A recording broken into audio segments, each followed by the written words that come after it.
ហៅខេងកាត់នៅឆ្នាំ1928អំឡុងពេលដែលប្រទេសកម្ពុជាស្ថិតនៅក្រោមអាណានិគមនិយមបារាំងនៅសម័យនោះខ្ញុំបានចូលរៀនភាសាបារាំងដំបូងនៅក្នុងថ្នាក់កុមារដ្ឋានហើយតមកក៏ចូលរៀនដល់ថ្នាក់បឋមសិក្សាដូច្នេះខ្ញុំអាចនិយាយភាសាបារាំងបានខ្លះៗក្រៅពីរៀនអក្សរបារាំងខ្ញុំក៏ត្រូវបានគ្រូជនជាតិបារាំងឲ្យទន្ទិញនិងសូត្រមេលេខពីលេខ2ដល់លេខ9ត្រឡប់ចុះឡើងរៀងរាល់ម៉ោងសិក្សានៅក្នុងថ្នាក់បន្ទាប់ពីប្រទេសកម្ពុជាទទួលបានឯករាជ្យពីបារាំងនៅឆ្នាំ1953ខ្ញុំបានប្រកបរបរជួញដូរហើយខ្ញុំក៏មិនបានស្នាក់នៅផ្ទះជាប់លាប់ដែរនៅឆ្នាំ1967ខ្ញុំបានសម្រេចចិត្តចូលរួមជាមួយនឹងចលនាបដិវត្តន៍ខ្មែរក្រហមនិយាយដល់រឿងរ៉ាវដែលបានកើតឡើងនៅក្នុងរបបខ្មែរក្រហមខ្ញុំស្រក់ទឹកភ្នែកព្រោះខ្ញុំនឹកស្រណោះដល់សាច់ញាតិរបស់ខ្ញុំនិងប្រជាជនដែលធ្លាប់រស់នៅក្នុងភូមិជាមួយគ្នាដែលត្រូវបានខ្មែរក្រហមចាប់យកទៅសម្លាប់ចោលទាំងក្រុមគ្រួសារខ្ញុំកើតនៅភូមិចិនឃុំកូគីសោមស្រុកស្វាយទៀបខេត្តស្វាយរៀងនៅសង្គមចាស់ប្រជាជនហៅថាភូមិចិនព្រោះភូមិនេះមានជនជាតិចិននិងយួនចូលមករស់នៅច្រើនហើយក្រោយមកភូមិនេះក៏ត្រូវបានបដូរឈ្មោះមកភូមិសង្គមវិញជីតាខាម្ដាយរបស់ខ្ញុំគឺជាជនជាតិចិនឆៅដែលមករស់នៅភូមិចិននេះចំណែកឯយាយរបស់ខ្ញុំគឺជាជនជាតិខ្មែរឪពុកម្ដាយរបស់ខ្ញុំគឺជាកសិកររាល់ពេលរដូវច្រូតកាត់មកដល់ឪពុករបស់ខ្ញុំតែងតែប្រើខ្ញុំឲ្យទៅសុំកូនកណ្ដៀវពីសោភឹម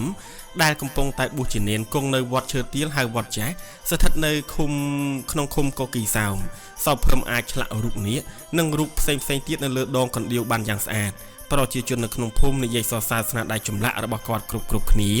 សោភឹមពេលនោះមានអាយុបងខ្ញុំប្រហែលជា3ឆ្នាំគាត់តែងផ្ដាំប្រជាជននៅក្នុងភូមិដែលបានយកចង្ហាន់ទៅប្រគេនព្រះសង្ឃនៅវត្តឈើទាលឬនៅពេលដែលគាត់និមន្តទៅចូលរួមពិធីបុណ្យនៅតាមផ្ទះប្រជាជនតាមភូមិថាឲ្យខ្ញុំទៅលេងគាត់ពេលទំនេរពីការរៀនសូត្រខ្ញុំតែងតែទៅជួបគាត់និងស្នាក់នៅក្នុងវត្តជាមួយគាត់សោភឹមពេលនោះមានចិត្តល្អណាស់និងតែងតែផ្ដល់ចំណីចំណុកឲ្យខ្ញុំហូបឆ្អែតសោភឹមមានបងប្រុសម្នាក់ឈ្មោះតាជុំត្រូវជាគ្រូសូត្រស្ដាំនៅវត្តឈើទាលដែរសោភឹមបួសបានរយៈពេល3ព្រះវស្សាកុសឹករួចហើយក៏បានចូលរួមជាមួយនឹងចលនាខ្មែរឥស្សរៈនៅអំឡុងឆ្នាំ1948ជាមួយនឹងសិនងុកថាំងនៅព្រៃលើភ្នំប្រមាស្ថិតនៅខាងជើងស្រុករមាសហែកខេត្តស្វាយរៀងបន្ទាប់មកសោភឹមបានរៀបការប្រពន្ធឈ្មោះច្រែងនិងបានរស់នៅម្ដុំផ្សារកំពង់ត្រាចក្នុងស្រុករមាសហែកខេត្តស្វាយរៀងជាប់ព្រំប្រទល់ស្រុកកំចាញ់មៀខេត្តព្រៃវែងតាំងពីពេលនោះមកខ្ញុំបានទៅលេងសោភឹមម្ដងមកកាលព្រោះយើងរស់នៅស្រុកឆ្ងាយពីគ្នាក្រោយពីសោភឹមបានចូលរួមជាមួយនឹងខ្មែរឥស្សរៈពេលនោះក៏មានស្មៀនឃុំឈ្មោះម៉ែនសានណៃសារ៉ាន់ហៅយ៉ាឬស៊ំរស់នៅភូមិសង្គមឃុំកូគីសោមស្រុកស្វាយទៀបខេត្តស្វាយរៀងជាមួយខ្ញុំបានចូលរួមជាមួយនឹងចលនានេះដែរម៉ែនសានគឺជាកូនទី1របស់ឪពុកខ្ញុំម៉ែនសានគឺជាជីដូនមួយរបស់ខ្ញុំឪពុករបស់គាត់និងឪពុកខ្ញុំគឺជាបងប្អូននឹងគ្នាឪពុកម៉ែនសានឈ្មោះកាំងហេងគឺជាជនជាតិចិនឆៅចិនទាជាវដែលភៀសខ្លួនមករស់នៅស្រុកខ្មែរដោយដូនតារបស់ខ្ញុំដែរចំណែកឯម្ដាយរបស់គាត់ឈ្មោះហៃហ៊ីឈ្មោះយាយហ៊ីគឺជាជនជាតិខ្មែរសុទ្ធម៉ែនសានមានប្រពន្ធចំនួន2នាក់ប្រពន្ធទី1របស់គាត់ឈ្មោះសែនរស់នៅក្នុងភូមិឃុំជាមួយគ្នានិងបានចូលខ្មែរឥស្សរៈដោយគាត់ដែរប្រពន្ធទី2រស់នៅឃុំតាសួរស្រុកស្វាយជ្រុំខេត្តស្វាយរៀងនៅឆ្នាំ1953ម៉ែនសាននិងប្រពន្ធទី1របស់គាត់បានចេញទៅរៀននៅទីក្រុងហាណូយប្រទេសវៀតណាមរហូតដល់ឆ្នាំ1963ទើបគាត់ត្រឡប់មកប្រទេសកម្ពុជាវិញពេលនោះគាត់បានចូលធ្វើការផ្នែកមេការឬកាប៉ូរ៉ាល់ឲ្យក្រុមហ៊ុនបារាំងនៅគីឡូម៉ែត្រលេខ6គាត់មានផ្ទះនៅជិតវត្តឫស្សីកែវមួយនិងមានផ្ទះដែលសង់ពីឈើមួយកន្លែងទៀតនៅម្ដុំបឹងទំពុនខាងត្បូងទីក្រុងភ្នំពេញនៅពេលនោះគាត់រស់នៅជាមួយនឹងប្រពន្ធទី2ចំណែកប្រពន្ធដើមរបស់គាត់បានយកប្តីថ្មីដែលធ្វើជាគ្រូពេទ្យនៅស្រុករមាសហែកខេត្តស្វាយរៀងពេលប្អូនស្រីរបស់ខ្ញុំឈឺម៉ែនសានបានជួយរត់ការធ្វើសម្បត្តិបញ្ជាអំពីជីវភាពក្រីក្រហើយទើបប្អូនរបស់ខ្ញុំត្រូវបានអនុញ្ញាតឲ្យមកសម្រាប់ព្យាបាលនៅមន្ទីរពេទ្យរុស្ស៊ីរយៈពេលជាង1ខែរហូតបានធូរស្បើយអំឡុងពេលនោះម៉ែនសានក៏បានចូលរួមសម្ងាត់ជាមួយនឹងចលនាខ្មែរក្រហមដែរដូច្នេះម៉ែនសានមិនហ៊ានស្នាក់នៅផ្ទះជាប់លាប់ទេគាត់ជារឿយៗចេញទៅស្នាក់នៅលាក់ខ្លួនក្នុងផ្ទះជួលវិញព្រោះប៉ូលីសបានតាមដានគាត់ថ្ងៃមួយខ្ញុំបានទទួលដំណឹងតាមរយៈមិត្តភ័ក្តិរបស់ម៉ែនសានថាម៉ែនសានបានមកស្នាក់នៅផ្ទះវិញហើយខ្ញុំក៏នាំប្អូនពីស្រុកកំណើតទៅសួរសុខទុក្ខគាត់ម៉ែនសានបានខឹងសម្បានឹងខ្ញុំយ៉ាងខ្លាំងនិងស្ដីបន្ទោសឲ្យខ្ញុំថាអញកំពុងតែលាក់មុខនាំគ្នាមកឈូឆរធ្វើអី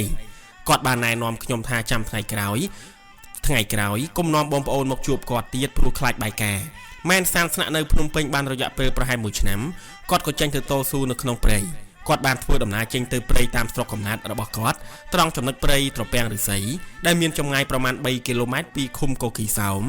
ហើយដែលមានកងទ័ពវៀតណាមខាងជើងប្រមាណ60នាក់នៅរងចាំទទួលគាត់ពេលនោះខ្ញុំបានយំសុំទៅតាមគាត់ឃើញដូច្នេះគាត់ក៏តបមកខ្ញុំវិញថាឯងមិនទាន់មានសមត្ថភាពតាមអញទេរួចហើយបានណែនាំខ្ញុំថាឯងកុំដើរលេងកុំដើរចោលស្រុកនិងកុំចាយវាយផ្ដេសផ្ដាសព្រោះគាត់ដឹងថាខ្ញុំមានដើមមានប្រាក់និងឧស្សាហ៍ដើរលេងច្រើនក្រោយមកខ្ញុំក៏បានរៀបការប្រពន្ធឈ្មោះគង់សាលីនកើតនៅឆ្នាំ1938ត្រូវជាកូនរបស់អតីតមេឃុំកាលពីសង្គមចាស់ពូរបស់ខ្ញុំគឺជាអ្នកផ្សំផ្គុំឲ្យយើងបានរៀបការនឹងគ្នាប្រពន្ធរបស់ខ្ញុំគឺជាជីដូនមួយរបស់សោភឹមឪពុករបស់ប្រពន្ធខ្ញុំនិងឪពុករបស់សោភឹមត្រូវជាបងប្អូនបង្កើតនៅពេលរៀបការរួចហើយខ្ញុំបានប្រកបរបររកស៊ីជួញស្រូវគោនិងក្របីហើយខ្ញុំក៏បានចូលរួមសម្ងាត់ជាមួយនឹងចលនាខ្មែរក្រហមដែរខ្ញុំតែងតែដកលុយពីមុខរបរជំនួញរបស់ខ្ញុំម្ដង4 ទៅ 5 ម៉ឺនរៀលផ្ញើទៅឧបត្ថម្ភដល់សោភឹមដើម្បីឃោសនាក្រោយមកប៉ូលីសបានតាមដាននិងបានតាមចាប់ខ្លួនខ្ញុំយកទៅសួរចម្លើយដោយបានចោទប្រកាន់ខ្ញុំថាបានលួចលាក់ចិញ្ចឹមខ្មែរក្រហមព្រោះពេលនោះចលនាខ្មែរក្រហមបានចាត់តាំងឲ្យខ្ញុំសរសេរសម្បត្តិជាសម្ងាត់ស្នើសុំសៀងអង្គរនិងបារីពីប្រជាជនដែលរស់នៅក្នុងភូមិខ្ញុំបានបែកពីប្រពន្ធកូននិងរត់គេចខ្លួនអស់រយៈពេល6ខែរហូតដល់បងប្អូននៅក្នុងភូមិទៅធានាទើបប៉ូលីសឈប់តាមចាប់ខ្លួនរបស់ខ្ញុំទៀត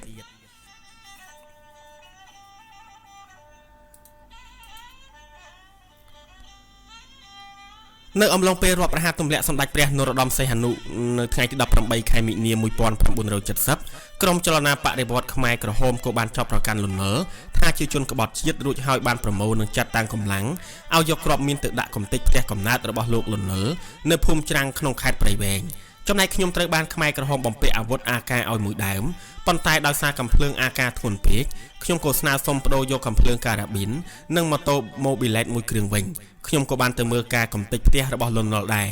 ចាប់តាំងពីពេលនោះមកខ្ញុំមិនហ៊ានរស់នៅជុំប្រពន្ធកូននៅស្រុកទៀតឡើយខ្ញុំបានទៅរស់លាក់ខ្លួននិងធ្វើនិរសាសម្ងាត់ឲ្យម៉ែនសាននៅក្រុងភ្នំពេញវិញនៅឆ្នាំ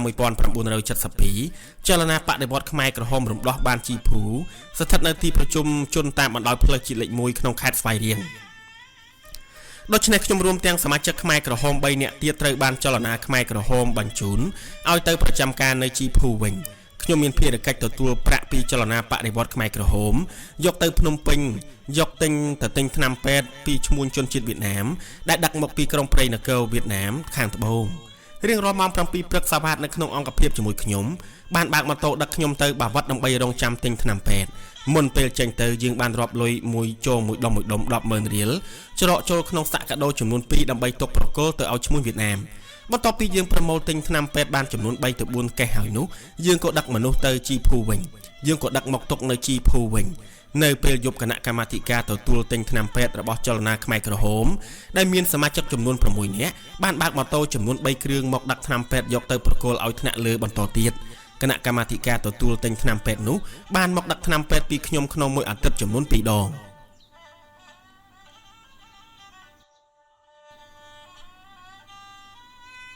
នៅពេលនោះក៏មានការទម្លាក់គ្រាប់បែកខ្លាំងដែររហូតបណ្ដាលឲ្យស្ដាច់ស្ពានដើមពោធិស្ថិតនៅខាងជើងជីភូខ្ញុំធ្វើការខាងផ្នែកទិញថ្នាំពេទ្យរហូតដល់កងទ័ពខ្មែរក្រហមទទួលបានជ័យជំនះនៅថ្ងៃទី17ខែមេសាឆ្នាំ1975បន្ទាប់ពីកងទ័ពខ្មែរក្រហមទទួលបានជ័យជំនះបានមួយរយៈមកសោភឹមក៏បានធ្វើដំណើរមកខេត្តស្វាយរៀងដើម្បីយកខ្ញុំទៅធ្វើជាកងការពាររបស់គាត់ព្រោះខ្ញុំស្គាល់ផ្លូវច្រើនសោភឹមបានប្រាប់ខ្ញុំថាទៅថ្ងៃមុខប្រសិនបើខ្ញុំរស់នៅឯសហគមន៍នឹងជួបការលំបាកត្រូវប្រសិនបើខ្ញុំរស់នៅសហគមន៍នឹងជួបការលំបាកព្រោះត្រូវហូបរួមគ្នាសោភឹមបានបន្តថាគាត់បានចូលរួមប្រជុំជាមួយថ្នាក់លើនិងបានស្នើទៅអង្គប្រជុំឲ្យប្រជាជនហូបបាយនៅតាមផ្ទះរៀងខ្លួនប៉ុន្តែថ្នាក់លើលើកឡើងថាប្រសិនបើហូបឯកជននឹងធ្វើឲ្យខ្ជះខ្ជាយអាហារដូច្នេះគាត់មិនដឹងថាថ្នាក់លើសម្រេចយ៉ាងណានោះទេទោះបីជាយ៉ាងណាពេលនោះខ្ញុំបានបដិសេធទៅជាមួយគាត់មិនទៅជាមួយនឹងគាត់ឡើយព្រោះខ្ញុំមានប្រពន្ធកូនរស់នៅក្នុងភូមិ មួយរយៈក្រោយមកសពភឹមបានមកខេត្តស្វាយរៀងម្ដងទៀតដែលមានឡានចំនួន2គ្រឿងអមមកជាមួយគាត់បានទៅពិនិត្យមើលស្ថានភាពនៅបាវិតនិងបានហៅខ្ញុំទៅជាមួយទៀតប៉ុន្តែបងស្រីរបស់សពភឹមឈ្មោះយាយឈុនដែលធ្វើជាប្រធានសហគមន៍នៅភូមិសង្គមឃុំកគីសោមបានប្រាប់ទៅសពភឹមវិញថាកុំយកខ្ញុំចេញពីស្រុកកំណើតអីពីព្រោះខ្ញុំបានជួយបដិវត្តយូរហើយដូច្នេះឲ្យខ្ញុំទៅរស់នៅស្រុកជួបជុំភូមិទៅរស់នៅស្រុកភូមិជួបជុំគ្រួសារចុះចំណែកម៉ែនសានក៏បានមកលេងស្រុកកំណើតម្ដងដែរដោយគាត់ជិះឡានមួយគ្រឿងជាមួយនារីសាររបស់គាត់ចំនួន3នាក់ម៉ែនសានបានជួបខ្ញុំនិងបាននិយាយប្រាប់ខ្ញុំថាអញបានណែនាំឯងកាលពីមុនអញចូលទៅតស៊ូក្នុងព្រៃហើយឯងអាចស៊ូទ្រាំនិងប្រឹងប្រែងធ្វើការជាមួយខ្មែរក្រហមបានគឺល្អហើយ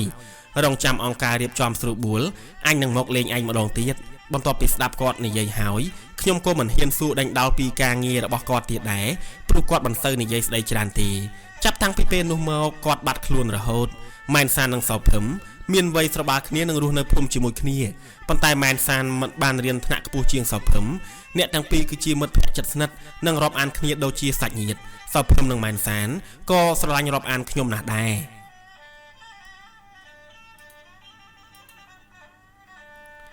រហូតដល់ឆ្នាំ1978ខ្ញុំបាននៅធ្វើការនៅសហគមន៍ឃុំកគីសោមក៏គណៈភិបាលយោធាខ្មែរក្រហមនៅភូមិភាគនិរដីចូលមកគ្រប់គ្រងគណៈភិបាលនិងយោធាខ្មែរក្រហមទាំងនោះបានគៀខ្ញុំចេញពីភូមិសង្គមឃុំកគីសោមឲ្យទៅរស់នៅឃុំចកស្រុករំដួលខេត្តស្វាយរៀងខ្មែរក្រហមបានចោទប្រកាន់បានចោទប្រជាជននៅក្នុងភូមិរបស់ខ្ញុំថាក្បាលយួនខ្លួនខ្មែរខ្ញុំរស់នៅឃុំចកបានរយៈពេល8ថ្ងៃខ្មែរក្រហមបានជំលះខ្ញុំបន្តទៅអ្នកលឿងរយៈពេល3ថ្ងៃទៀតនៅទីនោះយោធាខ្មែរក្រហមបានស៊ើបសួរប្រជាជនដែលជំលះមកដល់អ្នកលឿងដើម្បីតាមរកកូនរបស់សភឹមដែលបានរត់គេចខ្លួនឆ្លងទន្លេមកនៅម្ដុំអ្នកលឿងដែរកងទ័ពខ្មែរក្រហមចាប់បានកូនរបស់សភឹមម្នាក់ឈ្មោះណាតនិងបងប្អូនជីដូនមួយរបស់ណាតចំនួន2នាក់ទៀតយកទៅសម្លាប់ចោលហេតុការតាមចាប់និងសម្លាប់នេះបានធ្វើឲ្យខ្ញុំភ័យរន្ធត់យ៉ាងខ្លាំងក្រោយមកយោធាខ្មែរក្រហមបានយកឡានមកដាក់ខ្ញុំទៅដាក់នៅឃុំស្វាយរលំក្នុងខេត្តកណ្ដាលនៅទីនោះប្រធានសហគមន៍បានសួរខ្ញុំថាចេះធ្វើការងារអ្វីខ្លះខ្ញុំបានតបទៅវិញថាចេះការងារអ្វីក៏ខ្ញុំចេះដែរព្រោះខ្ញុំគឺជាកសិករប្រធានសហគមន៍ចាត់តាំងឲ្យខ្ញុំព្រោះស្រូវនិងស្ទូងបន្ទាប់មកទៅភ្ជួររាស់ខ្ញុំធ្វើការនៅស្វាយរលំបានមួយរយៈខ្លីប៉ុណ្ណោះក៏កងទ័ពវៀតណាមវាចូលមកប្រទេសកម្ពុជាខ្ញុំបានត្រឡប់ទៅស្រុកកំណើតវិញប៉ុន្តែខ្ញុំមិនបានជួបបងប្អូននិងសាច់ញាតិរបស់ខ្ញុំទេព្រោះអ្នកទាំងនោះត្រូវបានខ្មែរក្រហមចោទប្រកាន់និងចាប់យកទៅសម្លាប់ចោលគ្មានសល់ឡើយ